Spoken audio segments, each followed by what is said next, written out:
Los noticieristas se sientan a la mesa.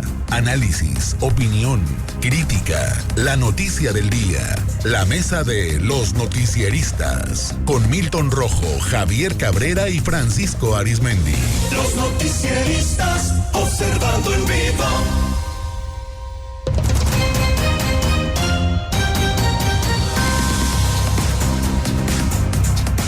Ya en la mesa de los noticieristas saludo a Francisco Arizmendi. Francisco, muy buenos días. Muy buenos días, Sinaloa. A Milton Rojo. Milton, muy buenos días. Muy buenos días. Gracias por acompañarnos. Mandamos saludos a Javier Cabrera, estará con nosotros ya en la próxima emisión.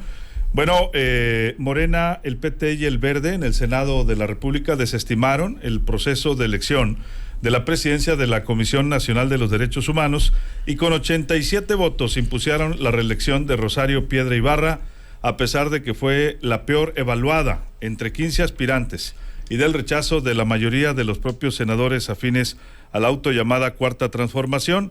Asimismo, se negaron a utilizar una mampara propuesta instalada por el PAN y Movimiento Ciudadano para que los senadores oficialistas pudieran ejercer su voto en secrecía y evitar la línea del coordinador Adán Augusto López Hernández para votar a favor de Piedra Ibarra. Con ello, a pesar de tener mejores evaluaciones, quedaron en el camino el resto de la terna conformada por Paulina Hernández Díaz y Nacheli Ramírez Hernández, así como una decena de aspirantes a presidir la Comisión Nacional de los Derechos Humanos con mayores méritos y calificaciones. A pesar de la oposición, que logró que no se foliaran las cédulas, como proponía López Hernández, para ello evitar que se conociera posteriormente el sentido del voto de los senadores de Morena, PT y Partido Verde, al final se impuso la mayoría en favor del actual titular de la Comisión Nacional de los Derechos Humanos, que seguirá al frente del organismo de los próximos 5 años.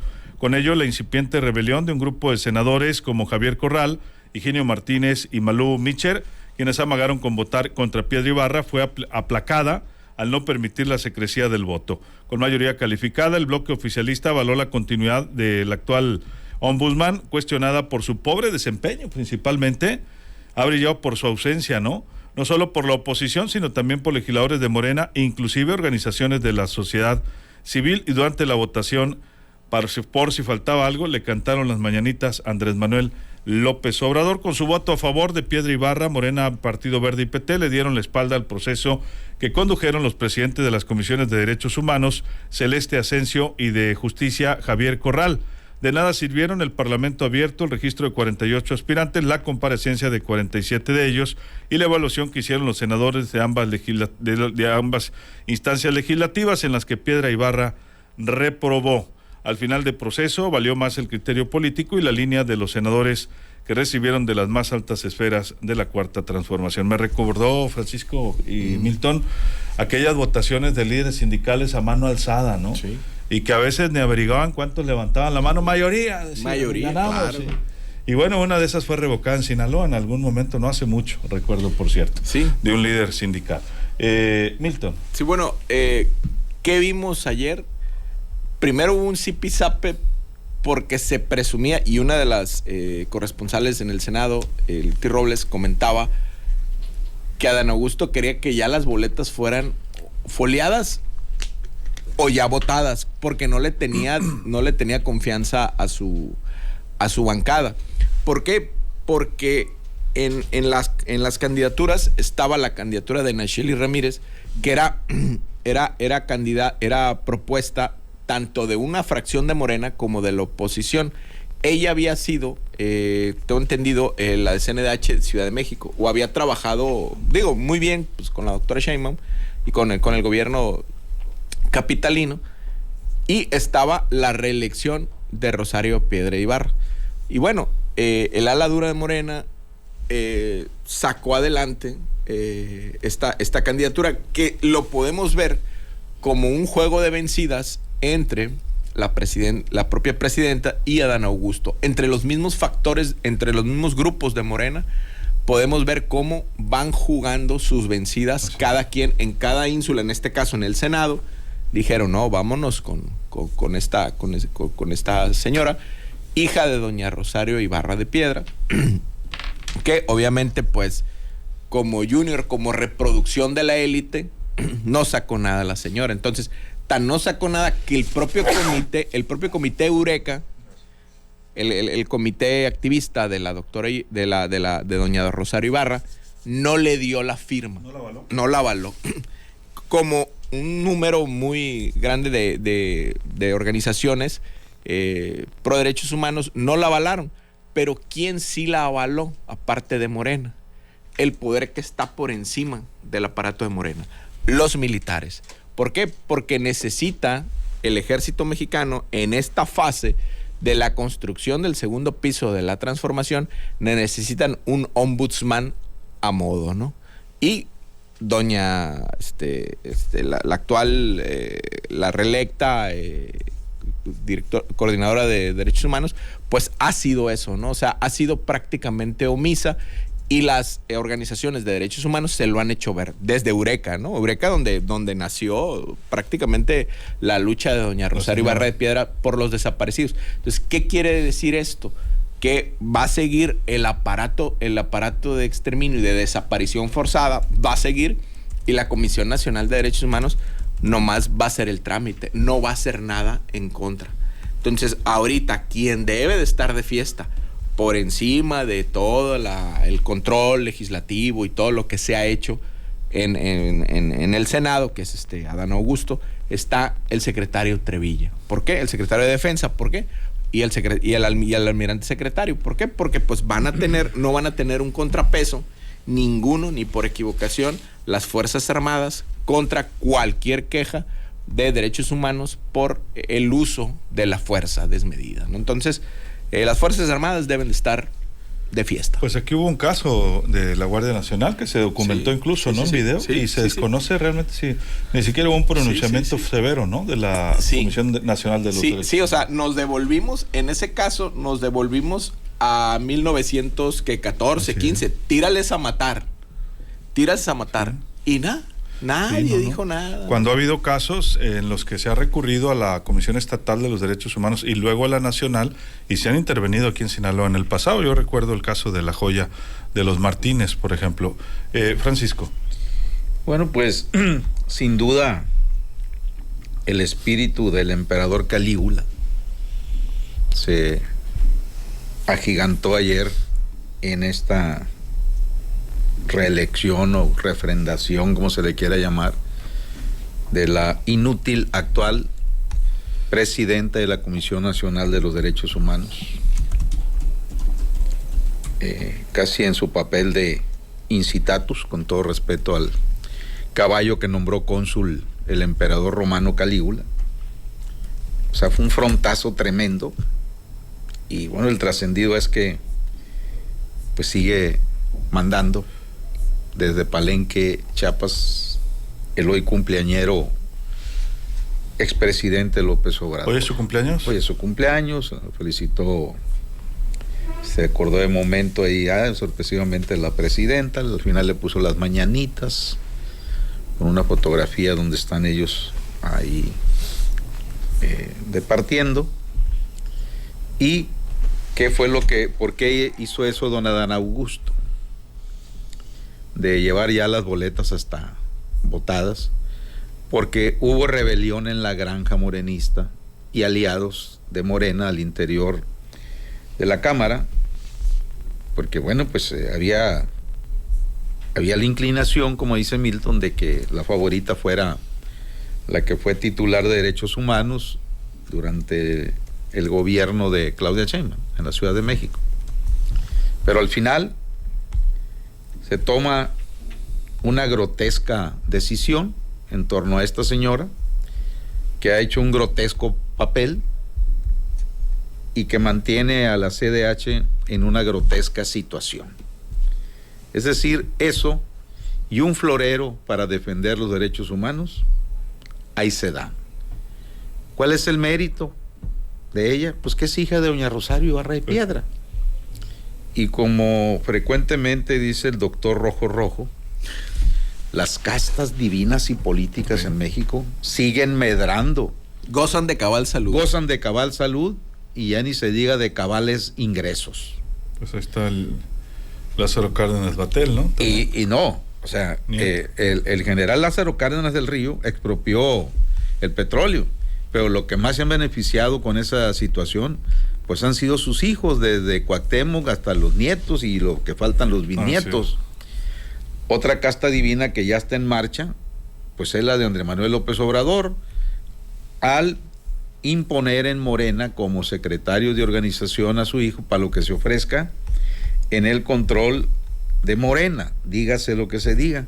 Y así podemos ir observando todas esas castas divinas al interior del quehacer político.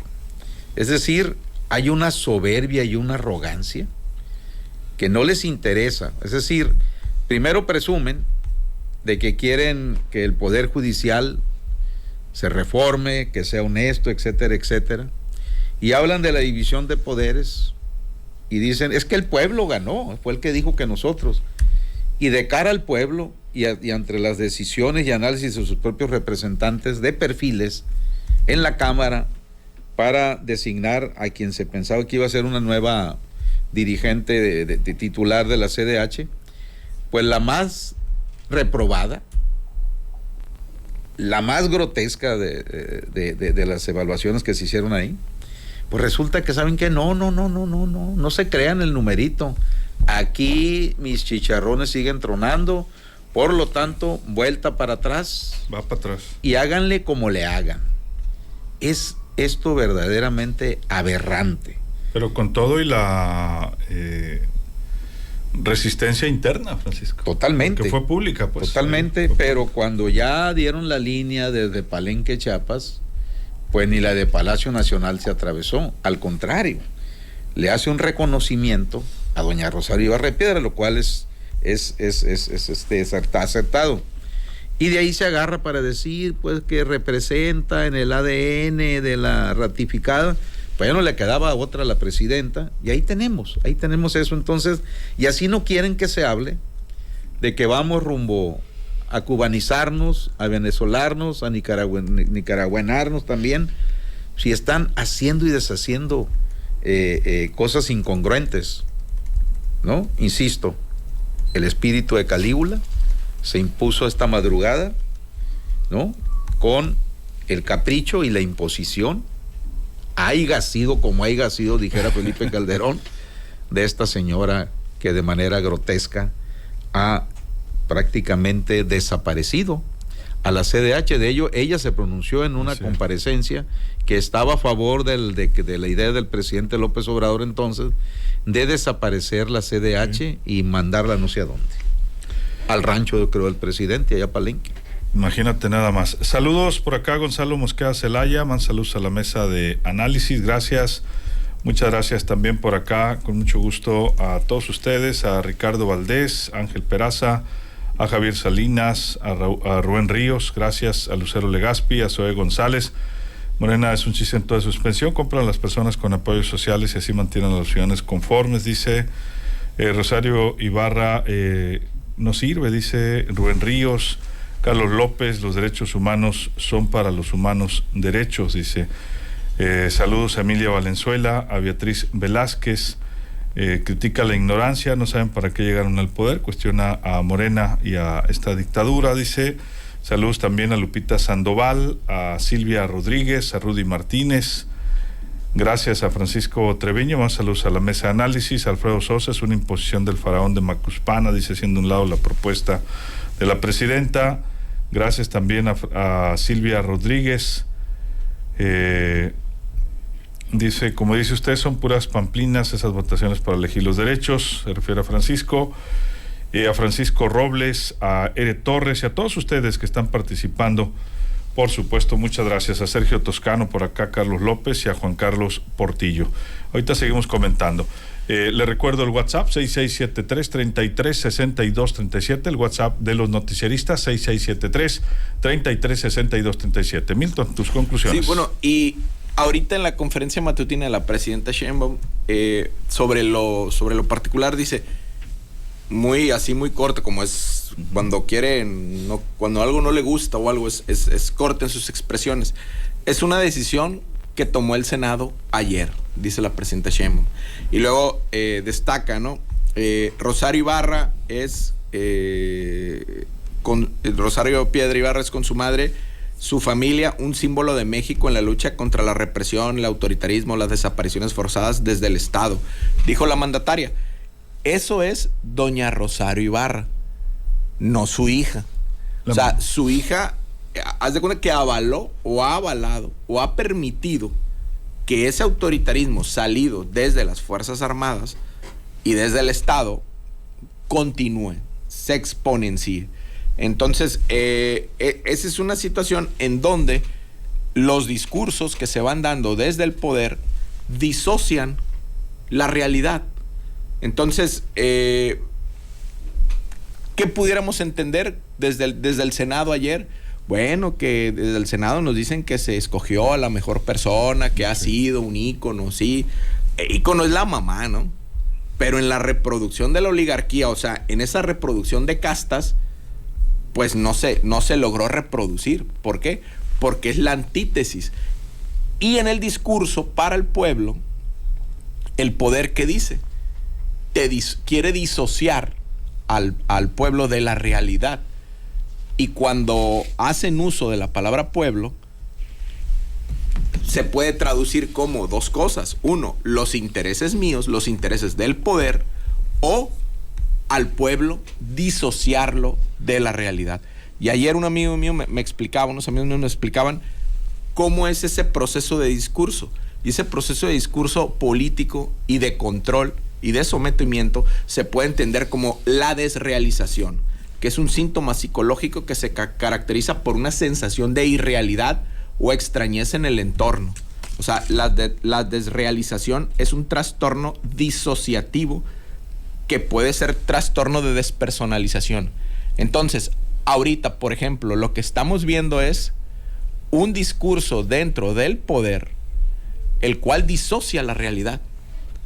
Disocia la realidad. Entonces, en esta elección de la señora Piedra Ibarra, pues nos están diciendo que es un ícono, que es lo mejor, que puede. Sí, es lo mejor, pero para el ejército. ¿Para qué? Para que siga habiendo abusos, para que siga habiendo atropellos. Se supone que la Comisión Nacional de los Derechos Humanos es un ente para la sociedad. Es un ente. No para las instituciones públicas.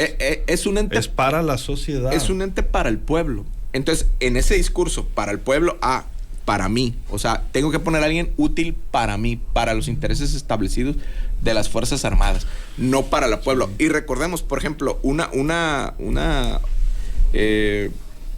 la observación 3927, la recomendación 39-2017, que es la recomendación donde la Comisión Nacional de Derechos Humanos reconoce el desplazamiento forzado interno como un problema social en Sinaloa, y cómo obligan al Estado, al gobierno del Estado desde el 2017 y desde antes, ¿no?, a mejorar la calidad de vida de los desplazados. Entonces, para eso sirve la comisión, pues, para recomponer, para corregir los abusos que permite o que hace el Estado, ¿no? Sí, y hablando de la experiencia que tenemos localmente, ¿no?, con la Comisión Nacional de los Derechos Humanos y algunas pasos que ha tenido la Comisión Estatal, pues sí. Podemos recordar aquí en Sinaloa, para contexto de la ciudadanía, que ha sido tan importante derechos humanos desde su creación. Al principio no había una comisión como tal, Francisco, alguien con sueldo. Sí. Y había agentes como Óscar Loza Ochoa que llevaban esas oficinas en los Mochis, Leonides Gil, abogado también, que la llevan prácticamente pues pro bono, ¿no? Ese tipo de organizaciones, pero que sí lograban hacer eco ante las autoridades o muchas veces ante organismos nacionales, ¿no? Casos yo recuerdo mucho en los Mochis, el caso del señor Raimundo, que se le instaló una gasolinera a un lado, y con la presión de derechos humanos y el apoyo de los medios y la sociedad, pues logró, sin llegar a un juicio mercantil o civil, no sé cuál sería el tipo de juicio, logró una indemnización justa en su momento, porque pues su casa sufrió muchas afectaciones, ¿no?, ante la construcción de ese tipo de instalaciones en una zona habitacional, ¿no? Todavía en esa época, ante el crecimiento de los Mochis como habitacional, hace 20 años. En Culiacán, pues hemos dado cuenta de abusos militares. Yo comentaba el de la Joya de los Martínez. Hemos comentado casos de policías también, los que han sido clave, los ombudsman, ¿no? Pero en este caso, pues vemos muy pocos que se envuelvan en esta bandera, como decíamos antes, Francisco, de a de veras, ¿no? Y por eso la ciudadanía se ha ido alejando también y a veces se inhibe a presentar quejas porque no sabe que no va a encontrar un eco sencillo, ¿no?, ante las instituciones. Pues para las nuevas generaciones, como decía, ya saben quién. El cumpleañero. El cumpleañero. Allá en su rancho de La Guaguá, en Palenque, Chiapas, trónale el buche. Bueno, y ¿cómo nace la Comisión Nacional de Derechos Humanos? El presidente Salinas de Gortari, ante el impacto que tuvo el asesinato aquí en Culiacán de la doctora Norma Corona Sapien, crea ese instituto, emulando a otros organismos a nivel internacional, y el primer titular fue el doctor Jorge Carpizo MacGregor, que para mí fue el mejor. Era bastante mano dura Carpizo y era de los que se le revelaba al presidente, estuviera en la CNDH o estuviera en la Secretaría de Gobernación, en fin. Ya después, pues todo ha marchado a nivel nacional, de que el que llega tiene que pasar por el ok de quien esté despachando la presidencia de la República. En este caso no, porque el que llegue ya no despacha, pero que sí despacha, o vayan ustedes a ver de dónde estará, pues dijo, no. A mí no me interesa que me hayan evaluado de la más reprobada a mi ahijada, a mi protegida, va porque va. Oiga, pero que doña Claudia, no, ándele, órale. Y ahí está.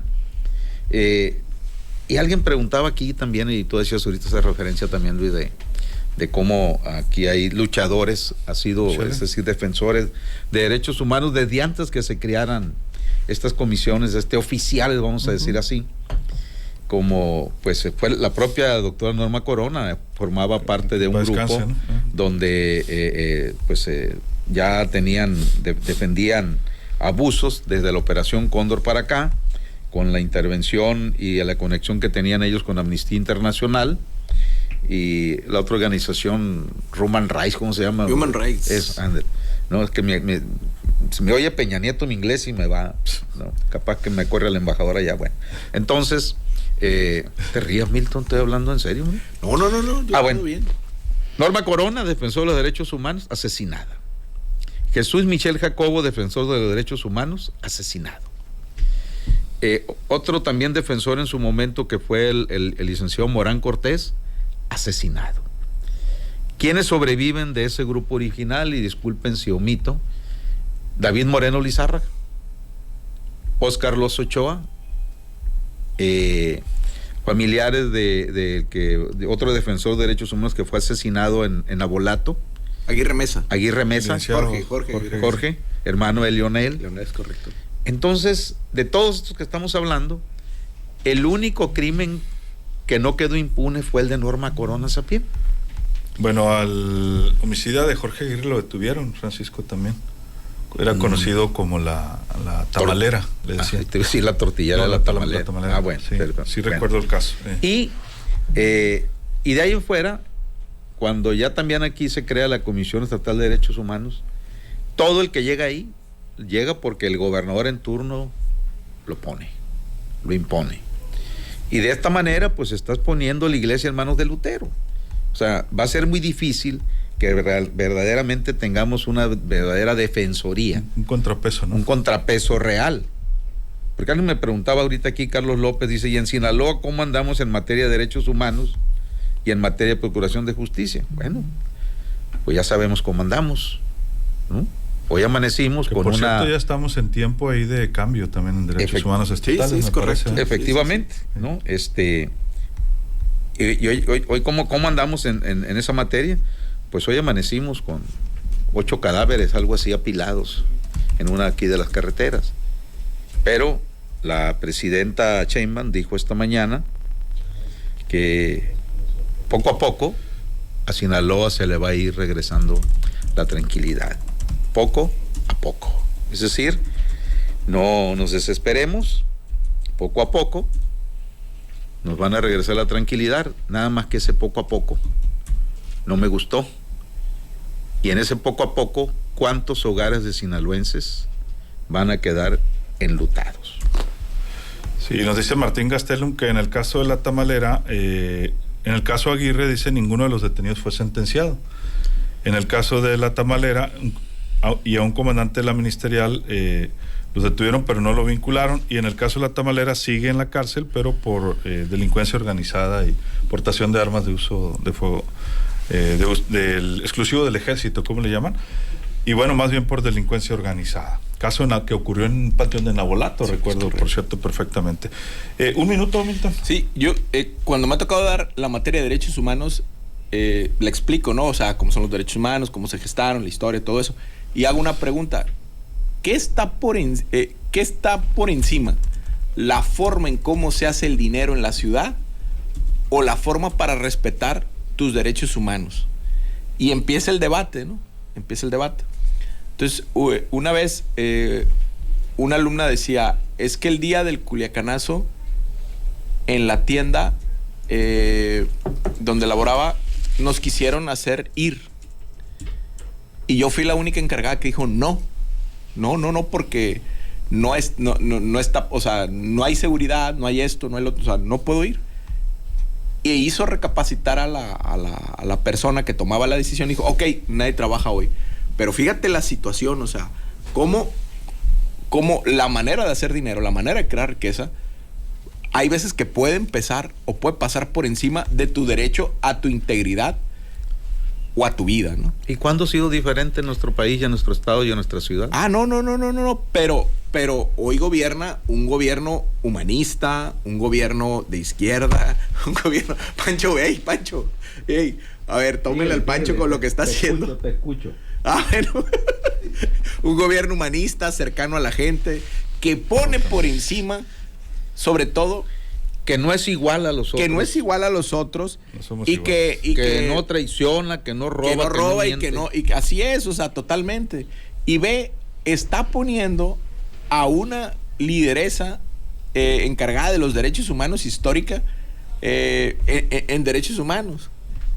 Eso, amigos radioescuchas, es una desrealización, ¿no? O sea, estoy hablando como si estuviera disociado de la realidad, ¿no? Entonces, es parte de la construcción del discurso del poder, disociarnos de la realidad. Gracias, Milton. Gracias, Luis. Eso coincido, esa disociación pues ha sido la constante, como decía Francisco, en nuestra historia, ¿no? Pareciera que hay unas realidades alternas. Francisco, finalmente. ¿Quién era doña Rosario Ibarra de Piedra? La mamá.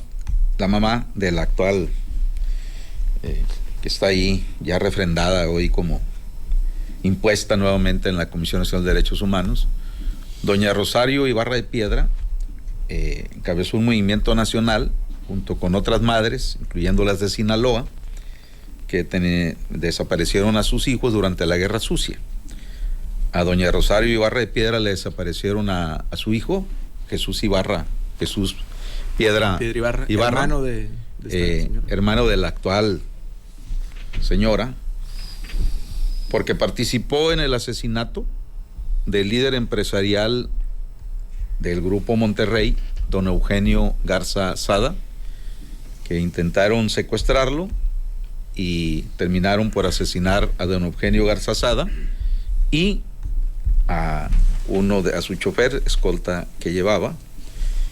Presidente Luis Echeverría en esa época mandó primero a la funeraria a uno que era de su gabinete, que había sido rector del TEC de Monterrey, Milton, no sé si era Hugo Cervantes del Río o algo así, y le dijo, la cosa está calmada, señor presidente. Entonces Echeverría se anima, y justo cuando ya estaban en el panteón para sepultar a don Eugenio, llega Echeverría y le empiezan a gritar, asesino, asesino, asesino, como se escuchó cuando llevaron el cadáver de Luis Donaldo Colosio al Comité Nacional del PRI, y que llega Salinas y su gente y empiezan a gritar, asesino, sí, asesino. No le fue nada bien. Así es. Para la historia. Muchas gracias, Francisco. Buenos días, Sinaloa. Así nos vamos a despedir, lo dejamos con información, con entretenimiento en que vibra el show del Mariconcho. Quédese con nosotros a través de Vibra Radio, en nombre de todo el equipo de los noticieristas.